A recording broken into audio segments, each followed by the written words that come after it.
Now, our first guest future seemed set in stone when she swung a tennis racket as a young girl growing up in South Africa. 30 years later, with 2 Grand Slam titles under her tennis whites, she became the last Briton to win a Wimbledon singles title. Now, as the nation holds its breath for another British win, here to talk about her hopes for this year's tournament, please welcome Virginia Wade.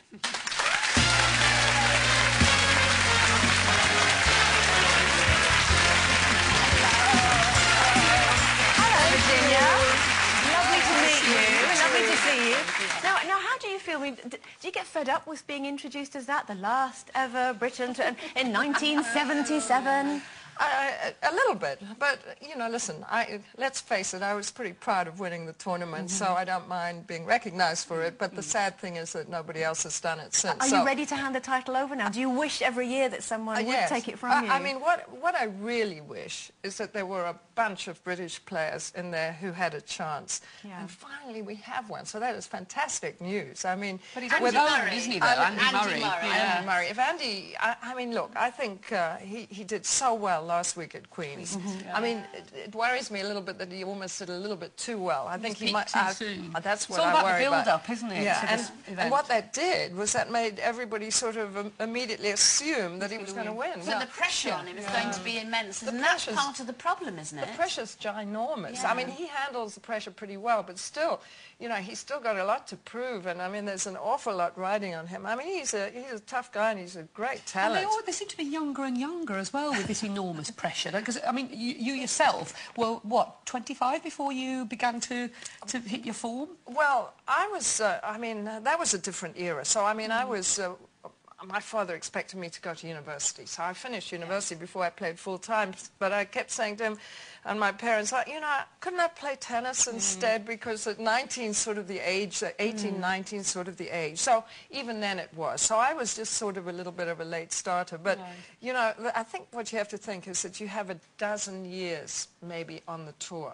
So if you start at 14 and they're so intensive now, you can burn out so quickly. And you mentioned tour as well. I mean, we were talking about, you know, Andy Murray obviously did so well last week at Queen's, but Wimbledon is just one part of a whole long series of competitions. I mean, he's won 4 titles this season.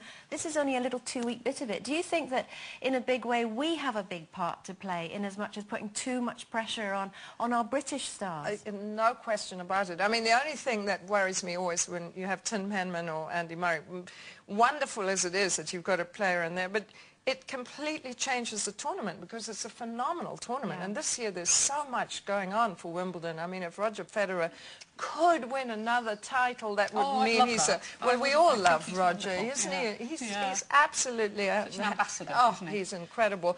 And Rafa, you know, everybody loves Rafa, and he's so he's incredible. So there are a lot of players out there. But that's just what I was going to say, Sherry. Where are the girls? What about... You mean the British women? Yes. I mean, well, first of all, we've got Laura Robson, but talk about putting pressure on. I saw her on Sunday. She's very good, but very young. I know. I mean, she's not... I mean, they gave her a wild card into Wimbledon. I think that's fine. I mean, might as well throw her in the deep end because I think she's going to need to be able to take it. But, I mean...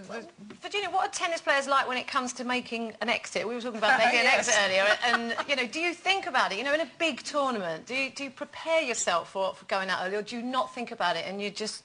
straight in? You have to think about it totally positively. Like, you know, I've got a chance to win. And they, honestly, I think they all believe that, except with maybe the ones who are specialists on slow courts or something, and so they just go in and do the best they can and win as many rounds and as much money as they can. But making an exit, I mean, the funny thing is, you know, when we were all playing, you always left the court with your... Always together.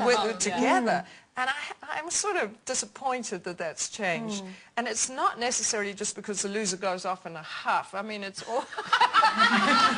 Which is, let me tell you, it's pretty hard to... when you've lost... But what about making an exit in terms of, say, you know, you're at your ascendance, you've reached your peak, you've won all the titles that you think physically you're the best that you could be. Is that when you make your exit, or do you wait until it starts to slide and people don't want you around so much? When do you know when's the time to step aside? That's such a good question, and I think it's a difficult question. The hardest question about quitting is like the year leading up to it. Then once you quit, it's like, boy, was I doing all that crazy hard work all the time? But it's quite difficult to choose that. And I think the players have to really force themselves to be the individual and choose when they want to leave. Because otherwise you get somebody who, you know, take Kim Clijsters, who's such a popular player.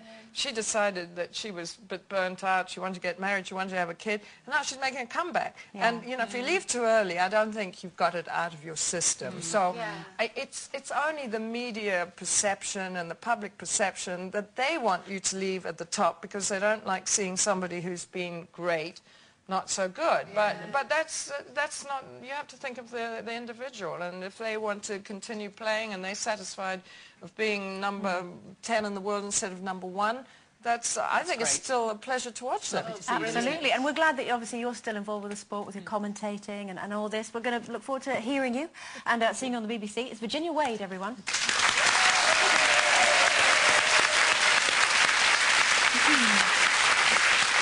Okay, we're taking a quick breather, but don't you drop off, as we'll be finding out what 40 winks has cost us in the past. See you in 2.